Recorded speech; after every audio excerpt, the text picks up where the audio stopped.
So, good morning or good night, depending on where you are in the world, and welcome to another interview of the Shield Dude on a Couch. I'm your host, Hector, and today I'm joined by D Desmond, and he's one of the members of the band Pyrkagion.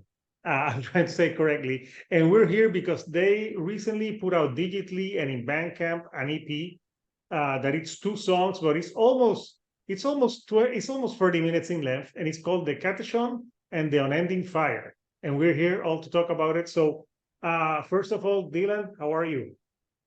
I'm doing great. Thanks for having me. Good. No, thank you for being here. So this is a very interesting EP, and I was reading. Obviously, there's a concept behind it. We were chatting offline just a few minutes ago of like if you put like one extra song, it would have been an album. Why did you decide to for the introduction to a band to be an EP?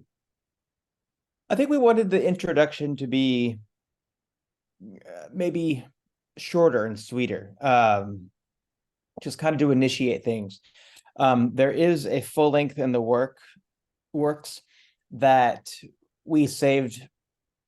There was going to be, we did a Master's Hammer cover that we were going to put onto the EP that didn't make it. I don't know if that's going to go onto the LP. Maybe might go into a split too. There's a lot more material that Zach has written that we're starting to open up and make demos of for the sake of adding instrumentation and melody lines, voicings, rhythm lines, etc. So we kind of just wanted to get things going with the EP just to break the ice, as one would say. Yeah, makes sense. It's like an appetizer before the main course. So Sure. it's two tracks. It's the Red Rays of the Starless Eclipse and the Unending Fire. And I was reading there's like a concept for this EP. What is the concept for this EP in a nutshell? Sure, in a nutshell. So it would be kind of like a mythical end times idea with centered around fire, like the band name in Greek means wildfire, which is really unfortunate timing with the wildfires that just happened in Greece that I think have affected a lot of people in a very negative way. It was not intention. That was Not your intention. That was not our intention. This is more of a conceptual looking at sort of an end time thing, which I think can be perceived as I think historically when people talk about end times, oftentimes it's in reference to the end of an era or the end of a time.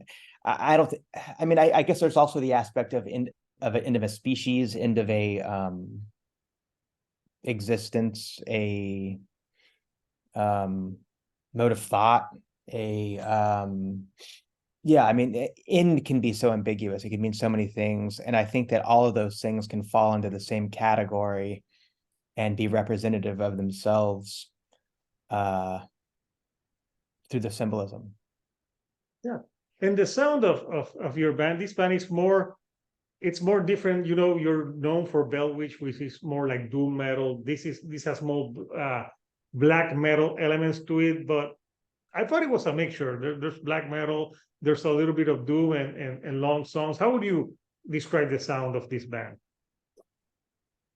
I think so Zach Wise is the primary songwriter on this. He wrote the structures and the skeletons of the song, brought to the table, and then the next step was adding my guitars to it, and then the next after that was the drums.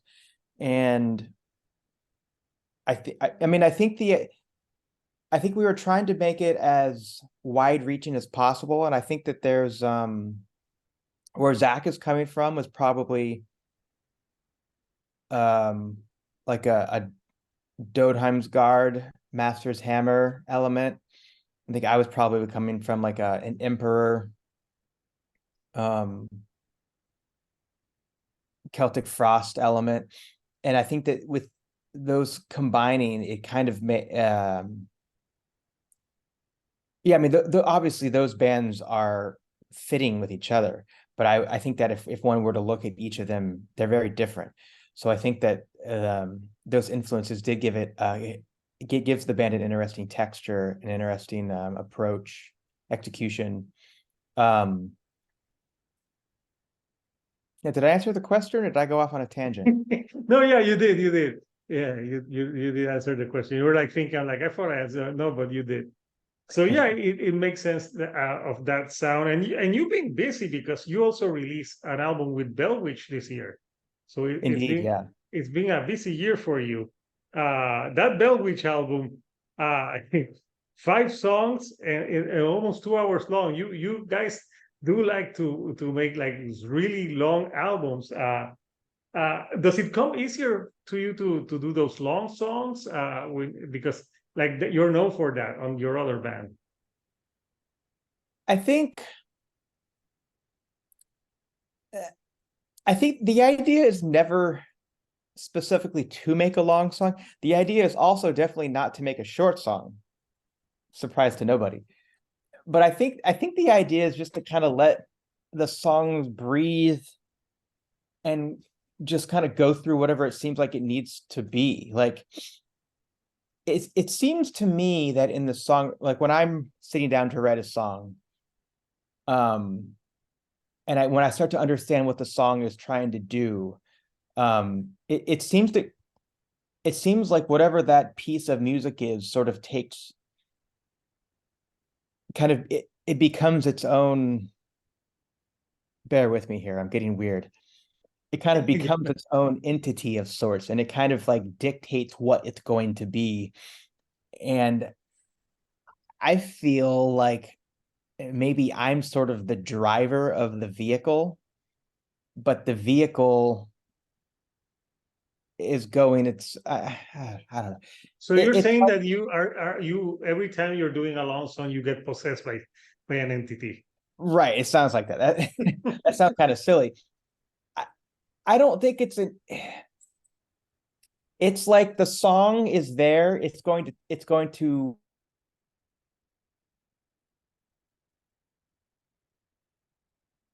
Yeah, I think I lost you a little bit. Maybe I don't know if the entity got you. saying that.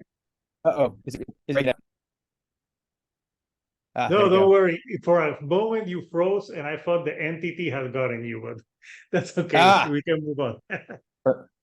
yeah, I think that, like, I think it's true with any artistic medium that the project starts to take on a life of its own. And I think that a lot of like painters would say the same thing. Like maybe they started off with this idea of what they were going to paint, and as they were painting, they noticed there's this other thing happening in this picture that I did not expect to happen, but that's what needs to happen now. And it sort of takes on its own meaning, and it develops as it goes. And I think the same thing happens with a song, and it starts to sort of it develops and it grows. It becomes like an organic process, and it sort of shows the people working on it what it needs to be. And I think that that's true of anyone writing a song.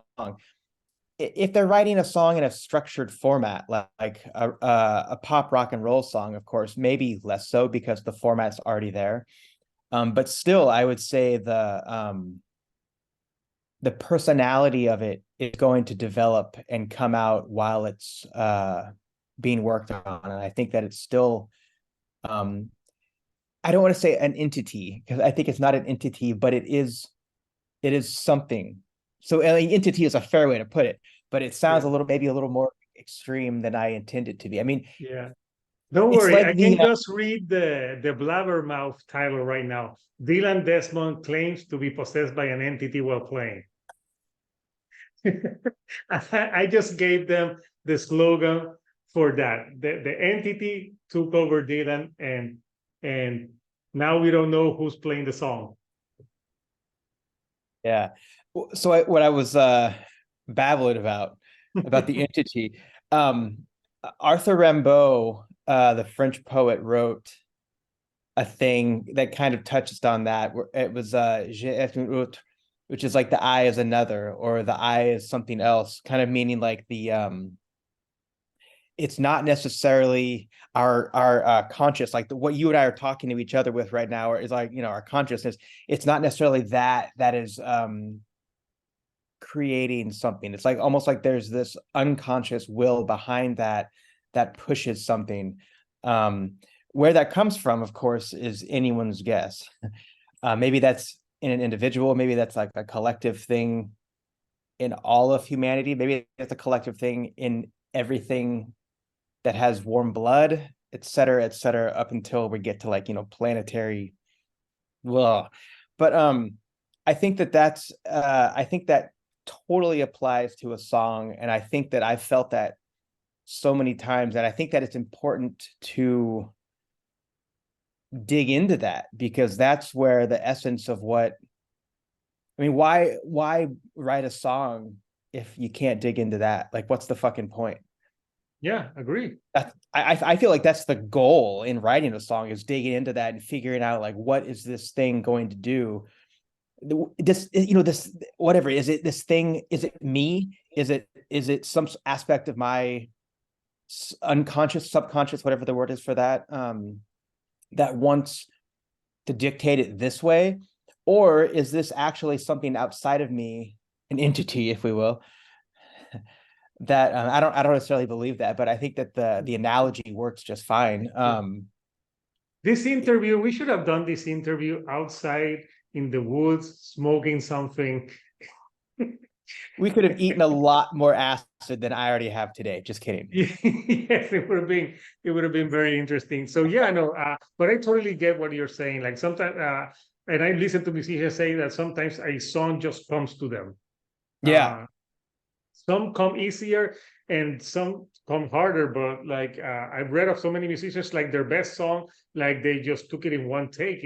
They just had it, and they played it and they had it. So it makes total sense. So I'm gonna show the artwork for the EP, which is already out digitally since last month, and people, I think it's on cassette as well, right? Indeed, yes.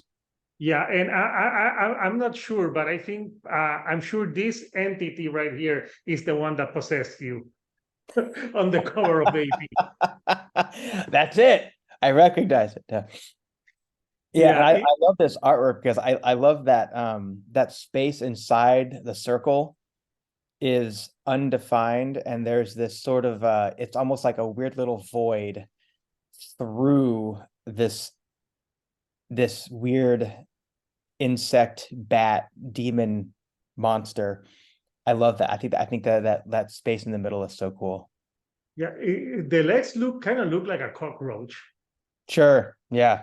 Yeah, yeah, but when you see this cover, you're not. Yeah, you know what you're gonna get. Yeah, it's a really cool cover, and I like the way that you did the logo and that you put the logo like in bright gold yellow. I Yeah, I think think it that makes Zach Wise made that. He's really good. yeah. So He yeah, it's a the other really guitar player. yeah, it's a really cool artwork for DCP, and so people can buy it digitally and pre-order the cassettes on Bandcamp, and it's already been out since August, and you're working on your material. Is that your material going to see the light of day maybe next year, the full length? I think next year is realistic. Yeah, I think that's Yeah, very possible. it sounds, and you can have more entities help you in the process. So yeah, we were talking about the long songs that you made with other bands, and I was curious about a song that you do, that Mirror album with Bell Witch, because it's like an hour and it's one song, an hour and 20 minutes, which is super impressive. I remember I listened to the album when it came out, but it was an album that I had to take time to listen to it. Have you ever played that song in full? Yeah, we Uh, did that. The first time we did it was at Roadburn in 2018, I believe. Then following that, we did a tour, a European tour where we played it every night, and we brought Eric Mogridge, who is like the sort of third member of the band of sorts. He came with us and he sang every night on it. And partially from that experience, we started that like the new project Stygian Bow, which was kind of just to kind of like give more time to what he does with Bell Witch. Like it kind of became its own side project with him playing guitar and vocals. Much more Eric Mogridge, Aerial Ruin, which is the name of his project, much more centric in that direction. But yes, we did play that live, the full album live for an entire tour. Wow. And if you play an hour and 20 minute song and at the end someone yells, play another song, I would be like, fuck you. There's always that guy. Every time we finish the set, someone goes, play one more. There's always that one guy. Sometimes there's two of those guys. Yeah, I'm like, we're not fucking the Ramones. We're not gonna play Right. like a 2 minute song. Yeah, that would be funny. And also like I was interviewing a band a few like weeks ago, and I don't know why we talked about Bell Witch, because they had a song that was kind of long, but I'm like, but no, nothing is as Bell Witch song long. And we wonder like if you're playing that song, like what do you do if you have to like in the middle of the song this urge to go to the bathroom? You just gotta Because let it go, man. You just gotta rock and roll. there's no diapers and no boundaries. You just let it rip. Let it rip on stage. So yeah, I hope that becomes the headline. yeah. Oh, for Blabbermouth, we're giving them so much material Entities and diapers. and diapers on stage on the interview. Yeah, but this is a great, this is a great EP, two songs and like 5 more minutes, and this would have been an album. But yeah, because there's I think there's EPs or there's even grindcore albums that are shorter than this EP. So yeah, Grindcore anthologies for that matter. Yeah. yeah, that shorter than this. But yeah, I would recommend this to anyone who likes black metal, but also likes that doom that you do on your other band. And yeah, it's a cool concept, and it's just it's an appetizer to what the band is going to do next. So are you going to follow that same direction, or are you going to do more experimentation? Yeah, I think it's just going to keep expanding it in the direction that it's already gone. I think we will experiment more. We'll probably try adding other instrumentation. It Zach is the primary songwriter, Zach Wise, and he likes doing like his other band Hissing would put like bass clarinets on their album or weird pianos. But I don't know if we'll put bass clarinets on the album, but I think that we'll probably experiment with synthesizers more, maybe organ, Yeah. like a Hammond B3 style organ. Yeah, I mean the sky's the limit, but I think it'll maybe I should take back my statement, the sky's not the limit. I think it'll probably fall within the framework we've already established, but it'll be expanding within that. Awesome. And I gotta tell you, like you are rocking the 80s mustache. Like you have Hey. yeah, that's why I would call it's the Tom Selleck look. Hell Like, yeah. Hell hell yeah. yeah, because like now everyone has like a beard and stuff, but I haven't Yeah. seen someone with only a mustache in so long. So you are being a trailblazer for bringing the mustache back. Trying to keep Frank Zappa's legacy alive. Keep the legacy alive. So, Dylan, before I let you go, sometimes I like to ask artists that I'm interviewing, like, what type of music or new music or older music are you currently spinning?